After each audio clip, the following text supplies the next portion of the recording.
Welcome back. You're listening to the Texas Appellate Law Podcast. I'm Jody Sanders. And I'm Todd Smith. And our guest today is our first three-peat guest here on Texas Appellate Law Podcast. I feel like we need to get her one of the official shirts, Todd.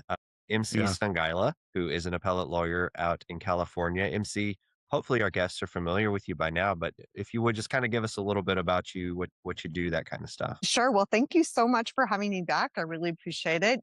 You have just an excellent podcast, so I appreciate being invited back. And yes, I chair the appellate practice at Buckhalter. I'm based in California, and I've been an appellate practitioner for, almost 30 years. And one of the reasons we wanted to have you back to talk today, a couple of different reasons. Number one, it's been about a year since you were on our episode the first time talking about mentoring and the fellowship program at your firm. And we also kind of wanted to talk to you about a podcast that you've started. Let's maybe start with mentoring with kind of an update. What's going on at your firm with the fellowship program? Anything different, or how's that going? Yeah. So first, my apologies. The gardeners have decided to come right by the window where I am. So there'll be a little background noise there. It always works out that way when doing a podcast. So the fellowship, our inaugural fellow decided that she wanted to do litigation. So she's moved into litigation at the firm as a litigation associate. So that's good. That's part of what we wanted with the fellowship. Is this something that you think you want to do full time, or is it just a really good training and entree to go into litigation more generally? So that fits with kind of one of the outcomes I anticipated. And then we're looking forward to additional fellows in the future. Right now, we have hired an associate, so he's just a new appellate associate. So we're on hiatus from the fellowship for this year, and then we'll start again in the fall. Well, you have a lot of other things going on besides the fellowship. As Jody mentioned, you started your own podcast recently, and that's really what we wanted to feature today, although it is good to get that update about your firm's fellowship program. So let's just jump in. Tell us about the podcast that you started and kind of what you're hoping to accomplish with it. Sure. So the Portia Project podcast launched on February 7th. And so we have a few episodes out there now, 5 episodes and 32 recorded. So there's already, 34 recorded as of today. So keep going up. And so we'll have quite a bit for the rest of the year already, but many more interviews scheduled. So the podcast really flowed out of an original concept that I had several years ago, which was that there were not that many women appellate judges. There are, percentage-wise, more women trial judges than appellate judges. And I noticed that, and I did a little survey and thought, well, there's, maybe 130 around the country, federal and state at that time. And that's certainly a doable amount of people to interview and to include their stories, their personal histories, what they like to see from advocates, little appellate advocacy tips and things like that, all into a book. So that was my initial inclination, to focus on women appellate judges and their stories, and to focus on that in a book format. But as I started doing the interviews, I found that the judges really like to talk. They would like to talk to me, and we'd have this discussion for like an hour. And then that would mean that I'd have to condense that into something in writing, and then we go back and forth. And it was just getting a little more unwieldy for a book format. And also you would miss the spontaneity and just their personality from the conversations that I had with them. So I thought, not really sure I'm liking this format as much as I thought initially. And then when podcasting really got more popular, especially during the pandemic, I started thinking, well, that's maybe a different venue to do something like this. And you would be able to capture those kinds of candid conversations and really capture more of their personality. And so I thought about it for a while. And then I thought, well, no, certainly somebody else will do this, so I can focus on other things. And then as last year came to a close, I realized that no one's done this idea yet. There's a few more legal podcasts, still not that many. You guys are still in the vanguard in terms of that.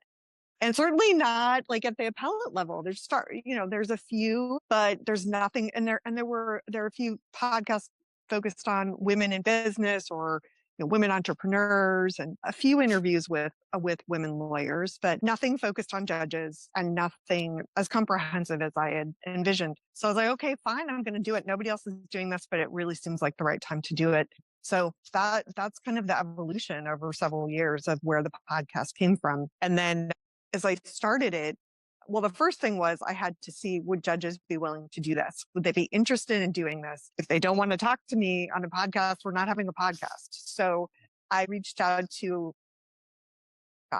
maybe a dozen judges to see first, would you be interested in doing this? Do you think this has value? And yes, they all said yes.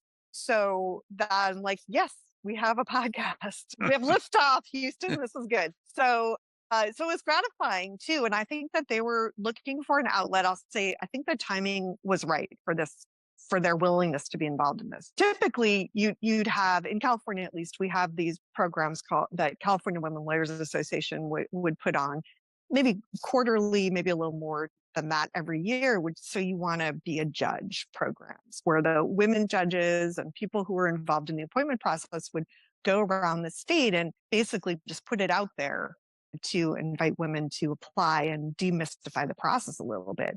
But over the last 2 years, there's no way you can do that. You might have, one Zoom program like that, but it's not the same as being able to meet the appointments people and be involved in that. So there was a gap in that. That hadn't happened for a while. And then also many in California, in some of the appellate courts, have a new initiative of really encouraging and mentoring diverse candidates, potential candidates for the bench, and to, open that up to them to consider. And so that program, has started to operate as well. So I feel like their mindset is there, that they want to encourage that. And what are the best ways to do that? One-on-one mentoring is certainly one thing, but this is a way to get the information out and to make it, seem much more possible for people to listen to at any point in time. And also to meet people where they are, because they'll listen to a half hour, 45-minute hour podcast much more easily than maybe they can't make a particular program.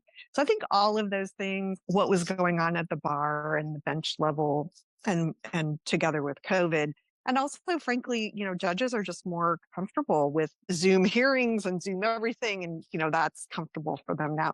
So I think all of those things conspired to make it possible and to make it something that people were open to. Yeah, the timing, I feel like it's been good the last couple of years, because suddenly everybody knows how to do Zoom and remote conversations. And it does make it a lot easier to find people who are willing to do that. And I would think a lot of judges probably have Zoom accounts now that maybe you didn't 2 years ago.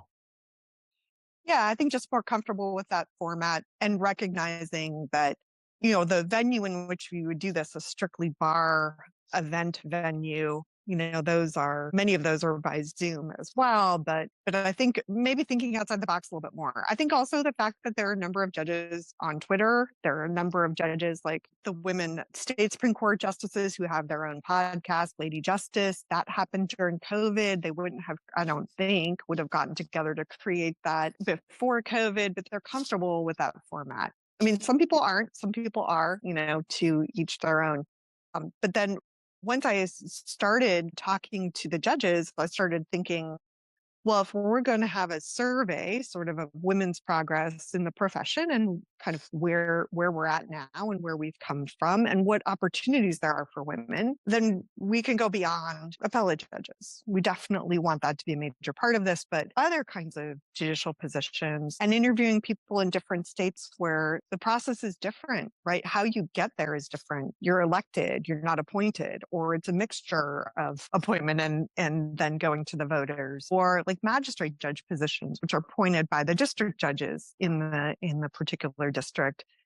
Just kind of opening that up more towards there being a judge. There's a lot of different ways to get there, a lot of different careers. There isn't just one way to lead to a judgeship path. And then there are different types of judgeships. So I started thinking outside that, going, okay, we're going to open that up a little bit. And then really going, what can you do? What other leadership positions do women have in the law? And even have they used their law degree in other ways? So it started branching out to, as I said, other types of judges, but then general counsel, chief legal officers, those who are public defenders, those work in public interest work, and then beyond that, those who run nonprofits, whether they're legal or not, those who found legal tech companies, those who go into business, or, I have one who runs a museum, a cultural center in LA, a major cultural center. And she used to run a legal nonprofit, but now she runs this whole, the Skirball Cultural Center.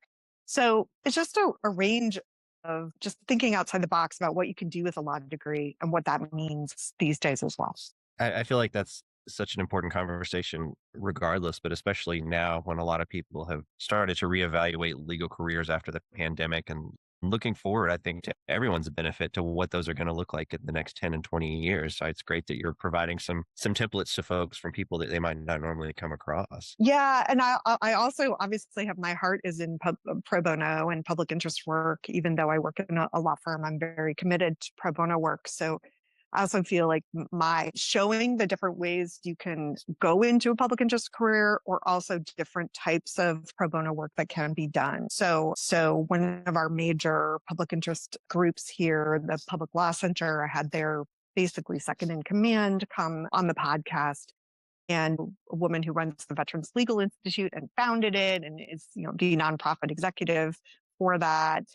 I'm going to have some domestic violence organization folks on, just like a whole array of different things, so that people can think about, almost, if you want to do pro bono, even if you don't want to go into the public interest full time, these are some organizations to consider, to partner with. It's an incredibly broad array of areas that you're talking about there. And just in terms of trying to kind of compare this to our first visit on our podcast, that episode really focused on, training up the next generation of appellate lawyers. And we focused, as we were suggesting earlier, on your firm's fellowship program. This seems like it really fits together very nicely with the aim of your podcast, but instead of training up new appellate lawyers per se, you're really focused on inspiring women lawyers and law students specifically, starting with showing them in the first few episodes of your podcast that, hey, women lawyers can be judges too, and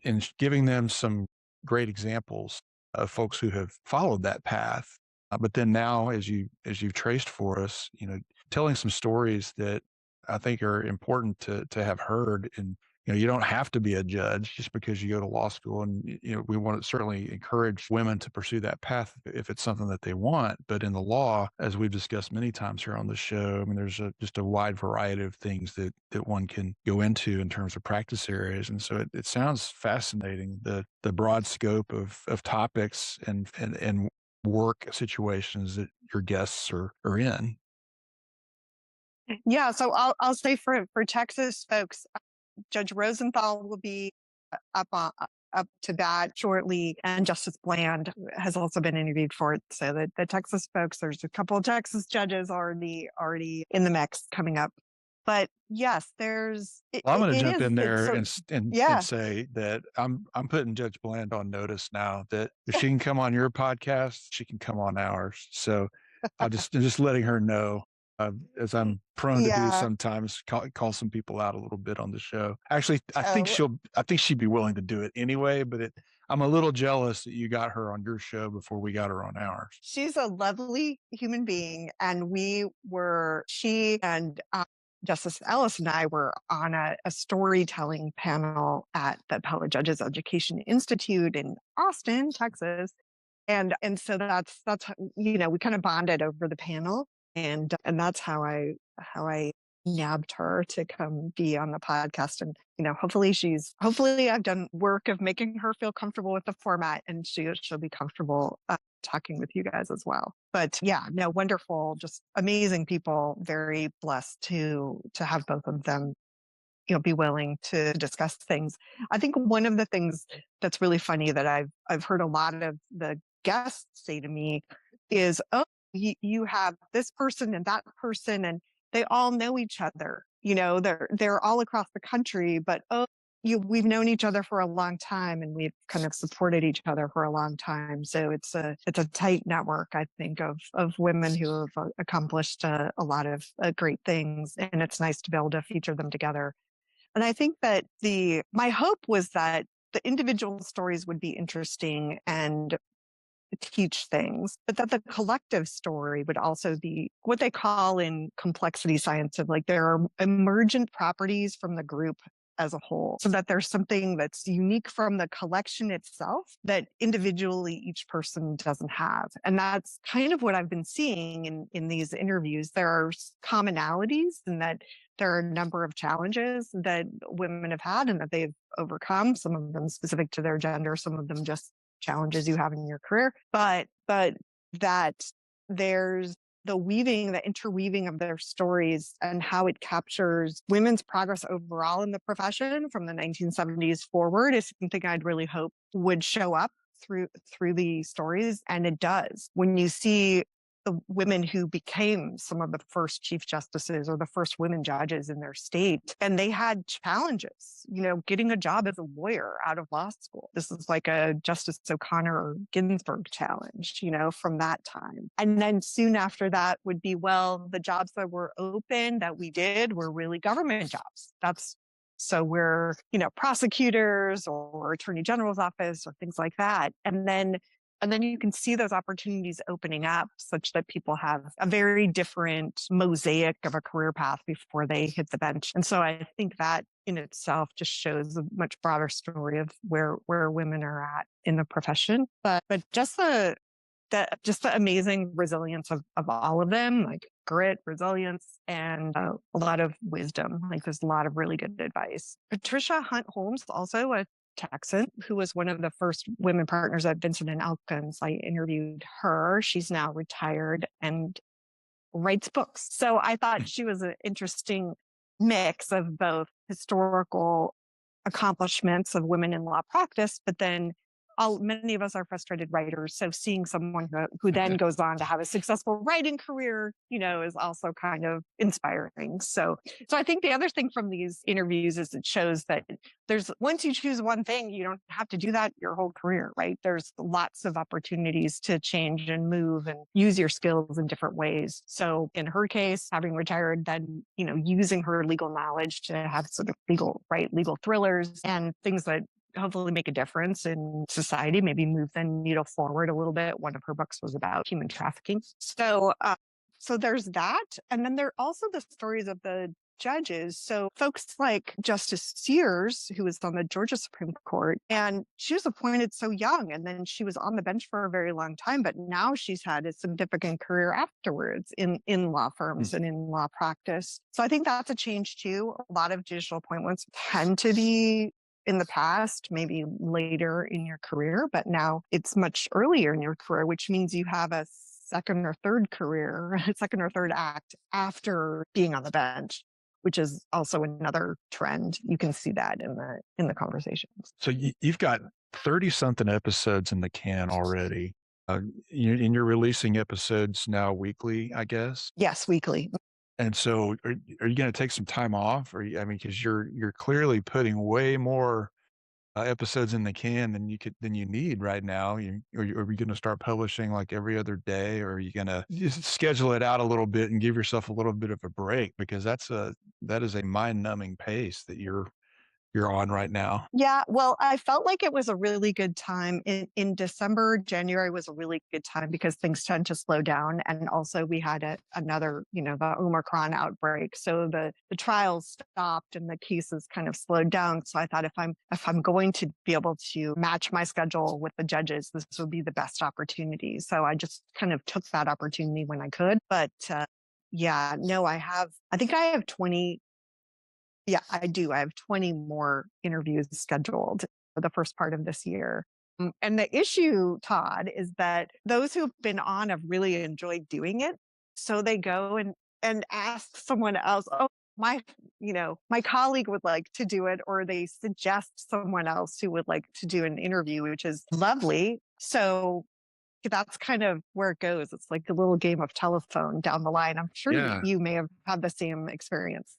We have had that you develop sort of synergy around past guests, and then especially when their episodes air, and then there's kind of a buzz about it. And so that's very gratifying when things start to kind of perpetuate themselves and you don't actually have to go and hunt down guests. We've been fortunate to have that happen. But, the other thing, I wonder if it's been the same with you. I think with us, your radar is up as far as people that you might want to actually have on the show, and it maybe someone that's not expected, someone that you see maybe on social media or something. And I know you're very active in LinkedIn, and I think that's sort of your social media sandbox. So I would imagine you've been able to develop through your network a good list of contacts and potential guests for the show too. Yeah. So one of the early guests was someone who will be one of the early guests, is a general counsel I met on LinkedIn, Lisa Lang, who's the general counsel at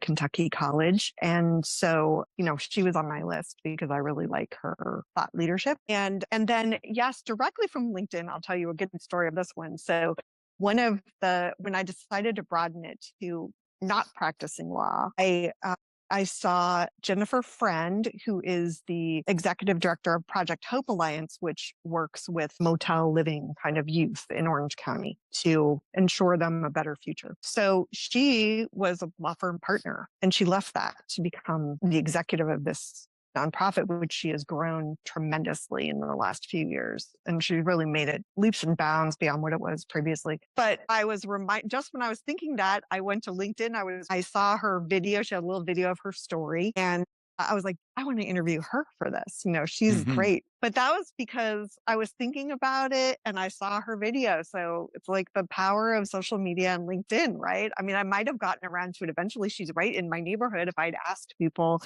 who should I talk to? But that really encapsulated it. And so I DM'd her right on LinkedIn and she responded right away. I was like, I'd love to do it. Great. And really she's one of the people I would say who is the most cogent and has thought a lot about how lawyer skills translate to non-lawyer settings. She really describes how, as a litigator, doing this is a direct corollary to what I do running the nonprofit here. I have to get stakeholders together, all these various things. She's really thought a lot about how her skills translate. So she was a perfect guest for that, because I think that's one of the questions people have is like, why? I'm a lawyer. I know how to lawyer.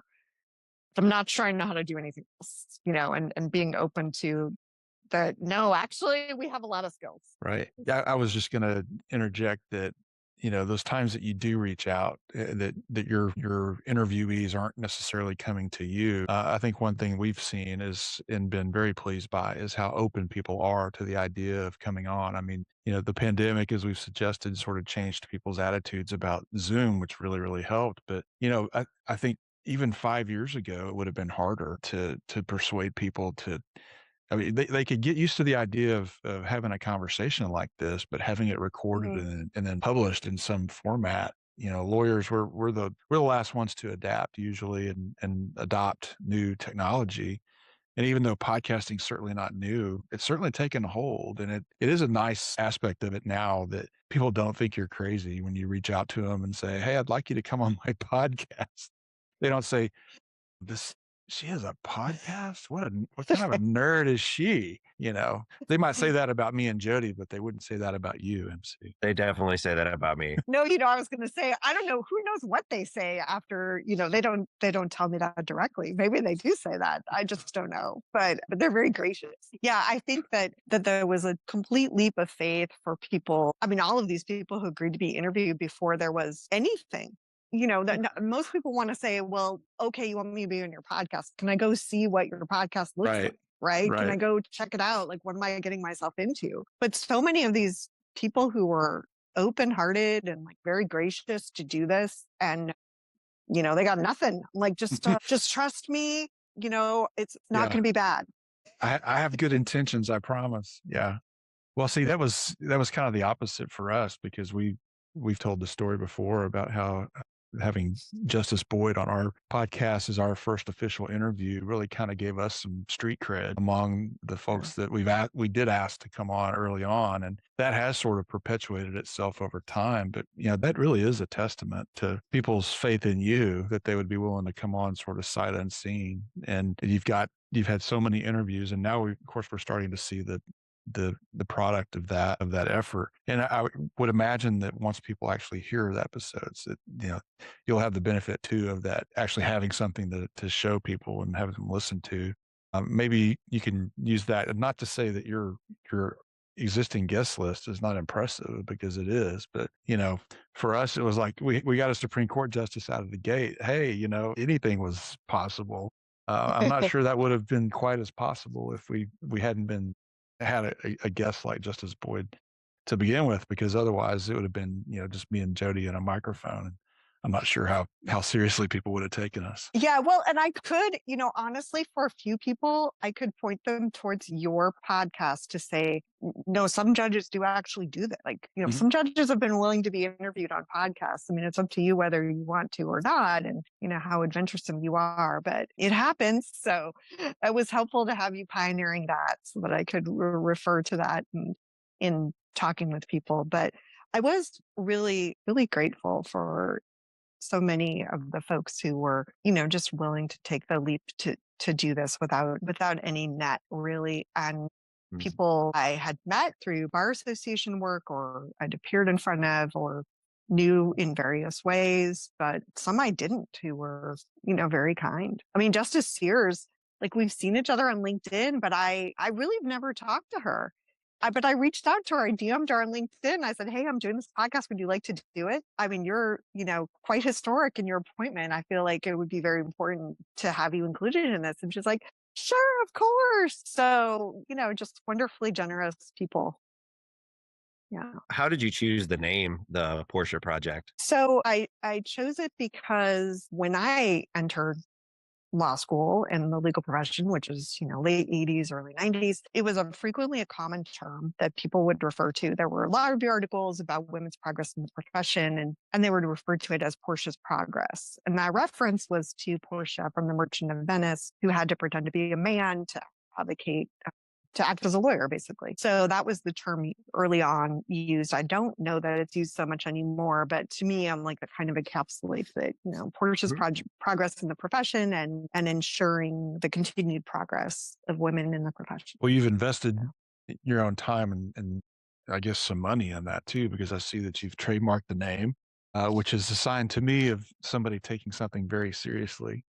So congratulations on that. I wanted to ask you, I mean, that's a neat connection between the name and the function of the podcast. And it's definitely helpful to know that. But I wanted to ask you how it's been with actually handling the scheduling and the production side of the podcast, because we've been where you are, though you're miles ahead of where we were at the same stage because you got so many episodes already recorded. But, it is, I think, to some kind of a daunting task to start a podcast from scratch. How did you go about handling the mechanics of it? Well, first I called you guys and asked, like, how do you do this production thing? Because that's the part I really don't know anything about. So you gave me some very helpful tips in terms of who to call for podcast production. So thank you. And then, all of the other moving parts were one thing I'd learned from publishing my books and the merchandise around those was that I knew, like, how you need to create a village, you need to create a good team to put something together. So I had experience doing that, and I kind of knew that's what needs to be done. What are the moving parts here, and who do I call for those things? So number one is the logo, which is really important. It's the most important design element to create the logo. Everything flows from the logo, the website, how you design things, how it stands out or doesn't stand out in the podcast parade, on Apple or whatever. So that took quite a bit of time and is actually expensive proposition to do a logo design, as it turns out. And so that took like a month just to design the logo back and forth. And then from that, I had then somebody else to design the website and all of that. Well before we were really even recording, because I needed to get a sense of how that all fit together, what look we were going for, and what's happening for the tone of the podcast. And then of course, production, audio and video production. My tech team at the law firm is very helpful in setting up everything. Every time I record, it's very, I'm at home today, but when I do the podcast, I'm in a very businessy kind of office setting. And all of those pieces, and then the scheduling part. I mean, reaching out to people, choosing the guests, coordinating the schedules, sending proposed questions in advance, reserving rooms and just coordinating all of that.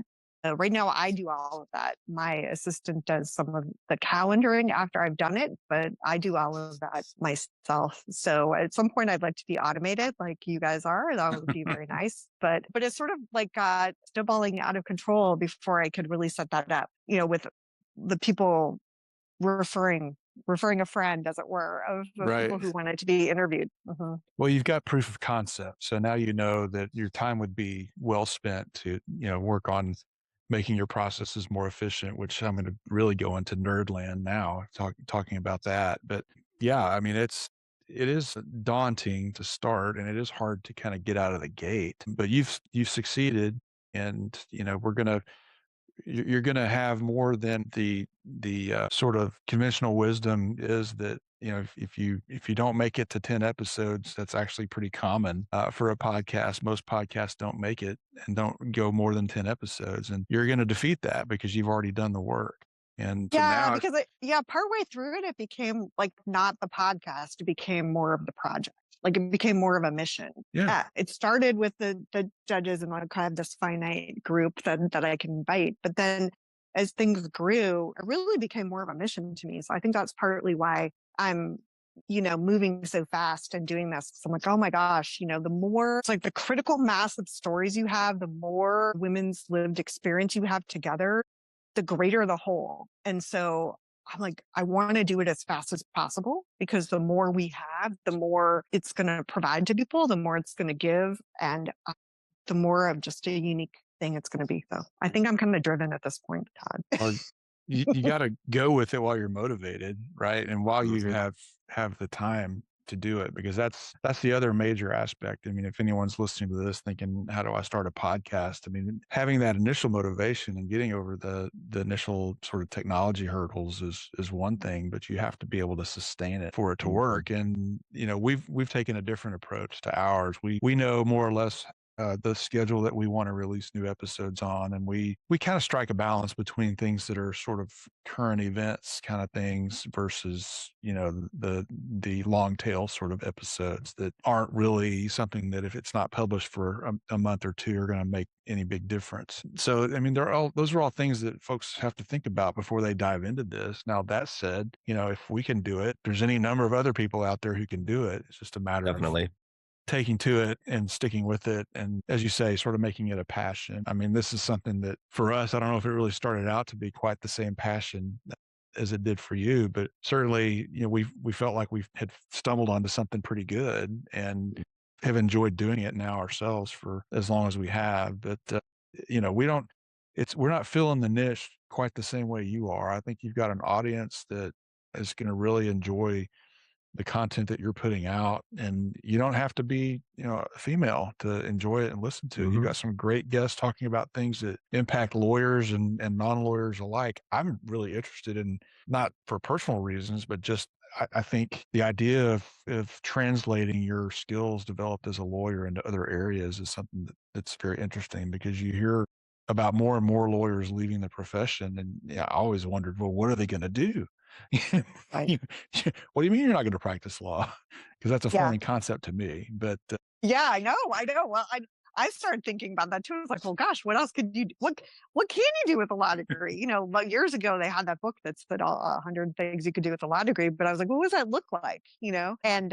And now it looks like some pretty cutting edge stuff between the legal tech, and I want to have a panel on legal design as well, which is a whole new movement internationally, actually. And there are a number of nonprofits that are focusing on discrete issues with regard to human trafficking, and I'd like to feature a bunch of them. Yeah, there's just so many different ways to make an impact that doesn't involve deciding cases Mhm. or working on them. So just kind of opens up. I think it's an interesting intersection of time where there's a lot of new things that can be done with that.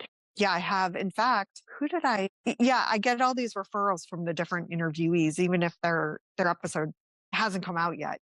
I really take that as a compliment, because that means to me that they enjoyed the interview, because they haven't even seen the result of, they don't even have the high or whatever it is of like, oh, my interview's out. Like, no, I just right, had the right. interview, and I really enjoyed that. Who you'd also enjoy talking to would be this person. So I take that, very to heart, because it means they enjoyed it and felt that it was productive and useful and, interesting. So yeah, so even the people who are doing interesting things with their law degrees type people, I get referrals from those folks too. That's great. Is there anything that has really surprised you from doing this? I don't know, stories you've heard or things you've learned that you kind of were surprised by that you didn't expect going in? Yeah, there were, well, I'll say even the people I know or thought I knew really well that I interviewed, there were still things I learned, which made me think like the number one skill, I think doing different things means that you develop different muscles and different skills. And I think the number one skill that I have surmised from being a podcast host is that you're a very good listener and you just facilitate people sharing their stories and becoming a better listener. I felt like in some ways with some of my friends, who I was closer with who were on the podcast, I'm like, I never knew that about you. And then that made me feel like I was a bad friend because I'm like, well, apparently I'm not listening well enough or asking the right questions unless I'm in this, particular role. So I feel like maybe I need to be a little more better listener in the friend zone. But yeah, I was surprised about the number of things that I'd learned. And I think even they were surprised about some of the things that they shared that they hadn't shared previously. So that was kind of, that was nice. And I think the number of times that and I think the listener been like emotionally touched by stories they've told, whether it's, triumph stories or stories of people that they have helped. I mean, Justice Eileen Moore out here on our Court of Appeal was a nurse in Vietnam and does a lot of work with veterans. And some of the stories, they're just like kind of tear-jerking stories about the people that she's managed to touch and help because of her time as a nurse, the amount of trust and faith that they had in her to turn their lives around is really amazing. So I think like that's the most surprising, yes, she's some of the more important things she's done in her career have been, her decision making and all of that stuff as a judge, but as just a good human being there to mentor the veterans and to provide them with opportunities to open up their lives. Those are the things that I think she feels very close to her heart about. It's really nice to hear those kind of stories. It is, and there's great value in being able to give them a format for that because the public facing side of a judge is just always such a small little slice of who they really are that gets lost because there really isn't a channel to communicate that most often. Yeah, very human, like with the very sort of the people that not even just personalities, but the humans and the people behind the robes. And I think there's value to that from an educational standpoint in terms of to the public knowing, there are people who want to serve and they're human, people who are deciding these cases. So I think it's a good opportunity to showcase the bench in that way. Yeah, you got me really interested in looking forward to listening to more of your episodes just because it's really easy to tune into the things that we are already interested in. And so I can go listen to, another appellate podcast or another legal related podcast, but I'm not going to hear the kinds of stories that you're talking about, most likely listening to those. And so I just think it's a great service that you're doing for not only women in the legal profession or thinking about entering it, really, but for everyone. Just because this sort of storytelling aspect of what you're doing is just, I think, phenomenal. So thank you for doing that, MC. I just think it's wonderful. Thank you. Yeah, well, I'm very grateful to those who have agreed to sponsor the podcast. Most of them before there again was a podcast who were willing to like support it because it's not inexpensive to produce and as you know and especially to launch. So I appreciate the sponsors, including, I would say, 2 legal tech companies founded by women. So that's a great fit. Let's see. That's Clear Brief, who we had. Yep. It's worth mentioning. We had Jackie Schaefer on our show, and she was a great guest, and I really enjoyed hearing her perspective and all about her product. And then I know you said, I think you have 3 sponsors. I know one of your sponsors we share because I think you've got CSBA, Court Surety Bond Agency, as a sponsor, which is just a natural fit, of course. Yeah, exactly. Yeah. So Dan had to be, he's based here in Orange County and we know each other quite well. And they're interested in supporting appellate related podcasts. So yeah, it would totally natural fit in that regard. So Trellis Legal Research is the other women founded legal tech company that supports the podcast. And Nicole Clark, one of the co-founders, was a litigator here in Orange County, California, and then went off and started her company. And I was one of the initial investors in that company. So it's very coming full circle for her to invest in my project. So it's very kind of her. And yeah, Clear Brief with Jackie. And then just recently, Ross Guberman and Brief Catch also sponsored. That's great. Yeah. Well, you've got some good ones there.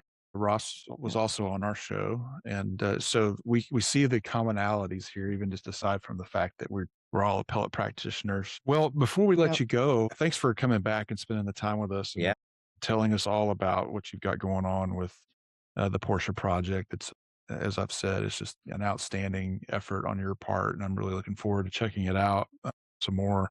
But before we let you go, tell us, first of all, where can our listeners find you? And then second, of course, where can they listen to the podcast? Sure. So I'm on LinkedIn, as you mentioned, also on my firm website, buckculture.com. And then podcast is basically everywhere you can find a podcast. So it's on Apple and Spotify and Google and all of that. A few others I probably haven't mentioned, Stitcher and things like that. But there's also a podcast website. So portiaprojectpodcast.com. All of the episodes are there. The transcripts are there. The videos of the interviews, we'll have videos up soon as well. And so that's a really good one-stop shop to the website. Great. Well, thank you so much for coming back, and good luck with everything, and let us know how we can help. Yeah, thank you so much. Thanks for having me, you guys. I really appreciate it.